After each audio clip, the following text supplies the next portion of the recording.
Absolutely. We work with anyone who's interested in getting those kind of resources. Very good. And of course, we're going to take our final commercial break, and then we'll come back and we'll have 10 minutes to give the three of you an opportunity to talk about some of the things that you think are important and how we might be able to help you do what you do. Yes, sir. And we'll be back with you following this very, very short commercial break.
Thank you and welcome back to the final segment of the show for today. The topic is mentoring African American youth, and we're fortunate to have with us to talk about mentoring African American youth members of the unique Gents organization, Mr. JThrealkill, Mr. Cole, and Mr. Michael Williams. And of course, gentlemen, this is the last segment that we have here today. Yes, we're going to start with Mr. Williams and give you an opportunity to make some statements that you'd like to make in reference to the topic, mentoring African American youth, or perhaps you might wish to say something about the unique Gents itself. However, the three of you wish to address that. Thank you, Dr. Haney.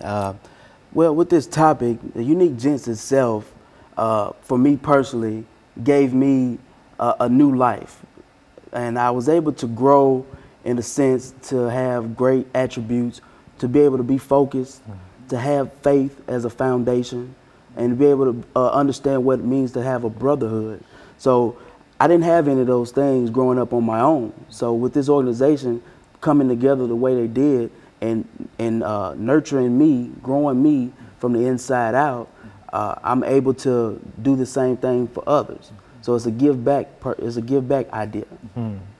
I want to say that Mike has been a wonderful role model in our organization, because when I say that a young man made a 360 in his behavior and his attitude, Michael Williams is that person who really has come along and become an upstanding citizen. And I just want to thank him for being the person that he is. But I think most of all, Dr. Haney, one of the things that comes to my mind about our young men is balance. And that's one of the things that the Unique Gents organization try to give these young men, because there are just so many things that they're not introduced to on a daily basis, and particularly in the homes where young men doesn't have fathers. And so when they come into our organization, we try to make sure that they got the balance of things that they need, and discussions and an opportunity to talk. Those are the big things, as well as things that they may need to do in the community. We do a lot of community service work with our young men. And so we think those things are important. We try to provide it, and we just look at ways in which we could help young men in this community. Yeah, Mr. JThrealkill, all of these things work well, but what about resources? I want Yes, sir. Let's talk about, because I think that we've indicated earlier that there's simply not enough financial resources to keep these organizations going. And I know that you're a 501c yes, organization, sir, and whatever, and that you accept donations and et cetera. But what should people try to do? I mean, in terms of, just speak to the general community in terms of what we need to do in order to help some of these young folks stay out of jail or killing one another and et cetera. You know, just break it down from that perspective. Well, Dr. Haney, as a nonprofit organization, of course, donations help us continue our mission in working with the young men. And so we always welcome that opportunity from corporations that are working with us in terms of supporting our efforts, and then also connecting the young men from a spiritual perspective. You know, we have the support of Bethel Church, where Mr. Cole attends, and St. John's Missionary Church, and also the East Nashville High School Alumni Association, and using their facility for a meeting location. And so those resources give us an opportunity to bring the young men in and spend one-on-one time with them, and really try to show them that, you know, a lot of role models that you see today are either athletes or entertainers. And too many times our young people think those are the only options for them career-wise. And so after stressing the importance of education, we want to show them careers related to education, science, other fields, computer science, the medical field, and let them know that there are other options out there, and helping them to identify their skills and how they translate into a career, whether you want to be in communications or art like myself, and exposing them to those things to help them understand that their world is a lot broader than their immediate neighborhood, and giving them some examples of how to treat young women so that they can be respectful candidates for husbands one day, and stop creating so much wealth for the prison industry, where too many of our young people are locked up and wasting away because of some mistake that they made that they didn't realize would be pretty much a negative impact on their lives for days to come. And so we feel those kinds of examples are important. And so, you know, organizations, individual donations are always welcome, but we also have members in the Unique Gents organizations that pay dues also, that help us fund our efforts as well, and just really have that kind of commitment from young men who are all professionals in some field. We have business owners, we have former NFL athletes, and all of those men are bringing those resources to the young men that we're working with. And you know, Dr. Haney, I feel like that when you're working with these young men, if you can't let them know that they are loved by other men, and if you can't, you can't get these young men to trust you, then you're not getting your job done. You've got to build the trust, and you also got to show these young men that you do love them. And once they know that, because they can feel it, and once they know that, then it takes them a long way. But just to talk to your point, as far as being able to donate to our organization, because we accept donations, we have a P.O. box number, which is 60386, Nashville, Tennessee 37206, if one would like to donate.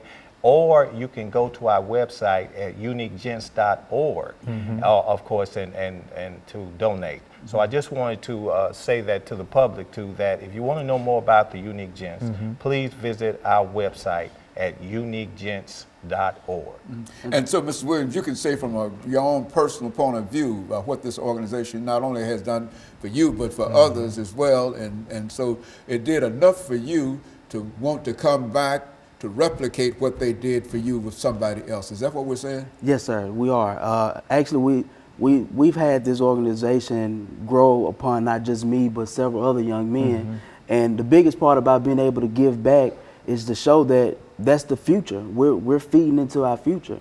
So we want to nourish it. It's just, and then, like I said, going back to the donation portion of it, it doesn't have to be a large corporation that comes in and helps. I had got help from local community, local grocery stores. They've been able to help put food on my family's table, and when we didn't have it. So being able to, you can help in many ways. It doesn't have to be in a big way. It can be in a small way. Just being able to know someone that's in need. And at the time I was in need. This organization was put there in an opportunity to feed me, not just physically but spiritually. So I was able to grow. Like I said, faith was a wonderful foundation that this organization has had, and I'm so thankful for it. And that other young men I know for a fact that are thankful for it, because they continuously come and participate and get a lot out of it. And Dr. Haney, Michael is a perfect example of a young man who came to understand that being academically excellent was okay and cool. There's a lot of times too much peer pressure on our young people that there's something wrong with demonstrating your intelligence. And so we really try to strive to help them understand that you can play sports and do anything, but you can also compete in the classroom, and that there's something positive about being associated with excellence and, you know, showing that you're capable of performing academically. He graduated with honors when he graduated from Pearl Cone, and that was an example for other young men to see that a football player can be smart in the classroom too, and they need to understand that they're capable of doing those kinds of things. Absolutely. And with the organization being able to show me that I can be a thinker, I took the opportunity to apply myself more, and that's all I needed was the encouragement, the know-how, and to know that I can do it. And somebody to believe in you. Somebody to show some kind of love, understanding, goodwill, and that kind of thing toward you. And if they believed in you, you wanted to do well because you didn't want to let them down. Yes, sir. And, yeah, I can understand that. And I think that we can say that, looking back at my own career, my own background and et cetera, there were folks in my own life that helped to bring me along. And I understand what the three of you are doing. And what I want to do is to thank you for coming by and giving us that excellent information, and to have had an opportunity to see all three of you in work, in action, in a real sense, and I've been encouraged because I know that we've got a large number of problems in this society, but we've got to do it somewhere. Absolutely. And I think that your organization is doing a great job in terms of doing it. And everything that we've heard in reference to you, and I want to thank the three of you for coming by. And let me encourage our audience to tune in again next week for another informative edition of Comments. Thank you and good morning.